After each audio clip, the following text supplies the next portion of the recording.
In times of great struggle, such as the Second World War, the narrative often focuses on grand battles and heroic deeds. We rightly remember the soldiers and the machinery of war. Yet victory was also secured on the home front, in the gardens and kitchens of ordinary people. Here the fight was against scarcity, and the weapons were ingenuity and resourcefulness. One of the most powerful yet humble tools in this domestic arsenal was something you might simply sweep away and discard: wood ash.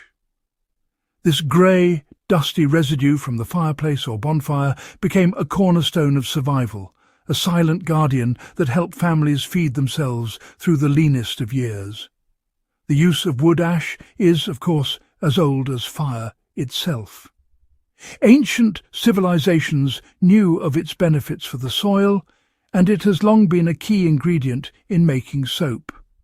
But during the desperate times of the Second World War, its properties were rediscovered and applied with a new sense of urgency.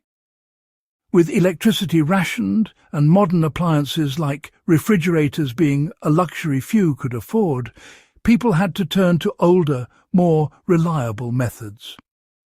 The Dig for Victory campaign encouraged everyone to grow their own food, but growing it was only half the battle. The real challenge was making the precious harvest last through the long, cold winter months, and wood ash provided a remarkably effective solution. So, what is the secret behind this simple grey powder? Wood ash is alkaline, hygroscopic, meaning it absorbs moisture, and slightly abrasive. These properties create an environment that is hostile to the bacteria and mould that cause food to rot. By drawing moisture away from the surface of a fruit or vegetable, it effectively creates a dry barrier that seals it from the air. This desiccant effect slows down the natural decomposition process, keeping the food fresh for far longer than one might expect. It was a simple, cost-free and surprisingly sophisticated method of preservation, available to anyone with a fire. This knowledge was passed down through generations, shared over garden fences and in community halls. It was practical wisdom born from necessity. For a family facing uncertainty, knowing that they could store a portion of their autumn harvest to be eaten in the depths of January was more than just practical. It was a source of profound comfort and security. It represented a small but significant victory against the hardships of war. The humble pile of ash from the hearth was not waste. It was a vital resource, a key to resilience, and a symbol of the quiet determination that defined the era. Storing tomatoes was a particular challenge for wartime families. These beautiful fruits are full of water and have thin skins, making them quick to spoil. Yet, with a bit of wood ash, they could be enjoyed months after the last plant had withered in the garden. The method was straightforward and required careful handling. First, you needed to select the right tomatoes. It was best to choose firm, unblemished fruits that were just beginning to show a blush of colour but were not yet fully ripe. Any splits, bruises, or soft spots would invite decay, so only perfect specimens would do for long-term storage.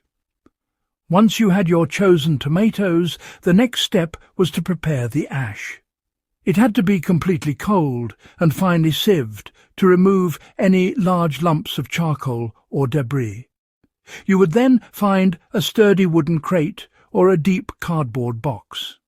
A layer of this fine, soft ash, about an inch deep, was spread evenly across the bottom.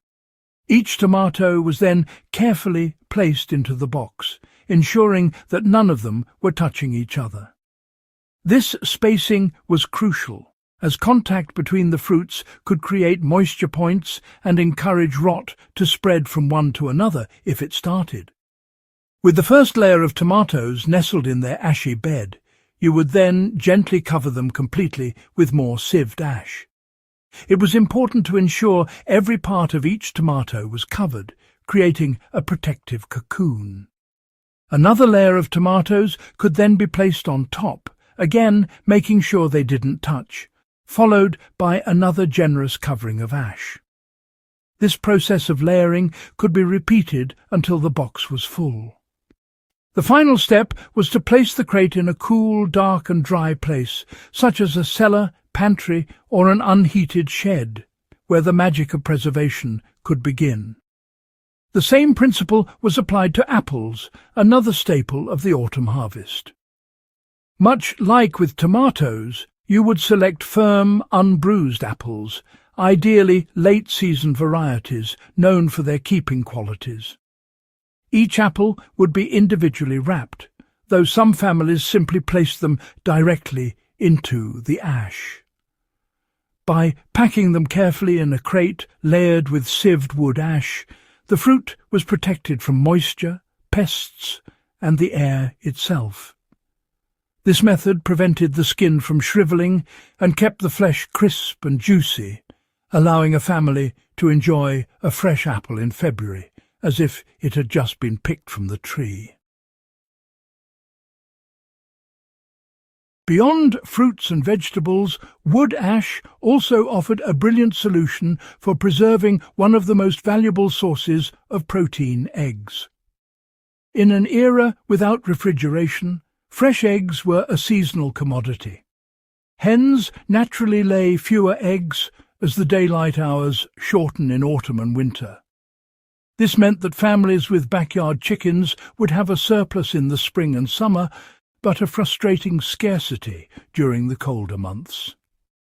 Wood ash provided a way to bridge this gap, ensuring a supply of eggs for baking and breakfast right through the year, a true luxury during rationing.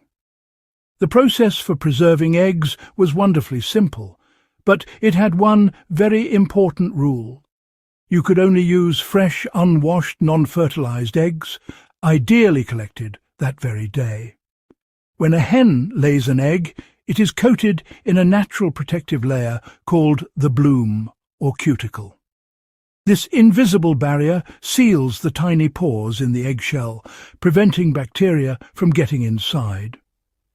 Washing the egg removes this vital protection, making it vulnerable to spoilage. This is why the method only worked with farm-fresh eggs, not the washed eggs typically sold in modern supermarkets today. To store them, you would need a large earthenware crock, a wooden bucket, or a tin. As with the tomatoes, you would start with a thick layer of fine, sieved wood ash at the bottom. Each fresh, unwashed egg was then carefully placed into the ash pointed end down. This positioning helps to keep the yolk centered and away from the air sac at the blunt end, which is thought to improve its keeping quality. The eggs were arranged so they did not touch one another, creating little individual pockets for each one. Once a layer was complete, it was gently but thoroughly covered with more wood ash, which would fill all the gaps and encase the eggs completely.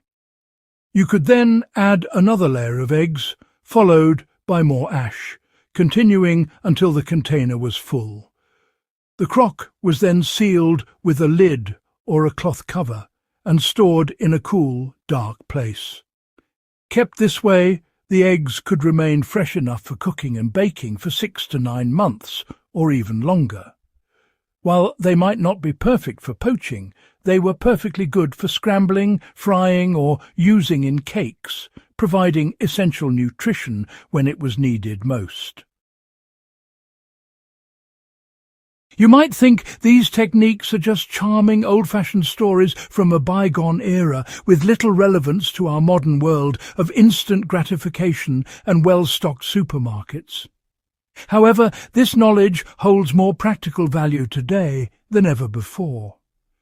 We live in a time where supply chains can be fragile and energy grids can fail. For those living off-grid, seeking greater self-sufficiency, or simply wanting to be prepared for an emergency, these wartime hacks are not nostalgic. They're a masterclass in resilience. They offer a way to preserve a harvest without relying on electricity or complex equipment. Imagine a prolonged power outage caused by a severe storm. Your freezer would become useless and its contents would spoil. But if you have a wood-burning stove or an outdoor fire pit, you have a ready supply of wood ash. That glut of tomatoes from your garden or the crate of apples from a local farm doesn't have to go to waste. By using the simple layering techniques our grandparents knew so well, you can extend the life of your food for weeks or months. This is not about romanticizing hardship. It is about having the practical skills to provide for yourself and your family when modern systems fail. For the growing community of homesteaders and off-grid dwellers, this wisdom is already part of daily life. They understand that true sustainability means using every available resource and closing the loop between production and consumption. Wood ash from the stove that heats their home becomes the very medium that preserves the food from their garden. It is a perfect example of a circular low-impact system. This knowledge empowers people to reduce their dependence on fragile long-distance supply chains and to live more securely and in greater harmony with their immediate environment. It's a practical application of age-old science. Ultimately, learning these skills is about fostering a mindset of preparedness and resourcefulness. It connects us to our past and equips us for an uncertain future. Knowing how to use something as simple as wood ash to store food is empowering. It is a reminder that we are capable of looking after ourselves with the basic materials that nature provides. In a world that often feels complicated and overwhelming, there is a profound sense of security in mastering these simple, effective and timeless survival techniques. This knowledge is not just for preppers or historians. It is for anyone who values independence and resilience.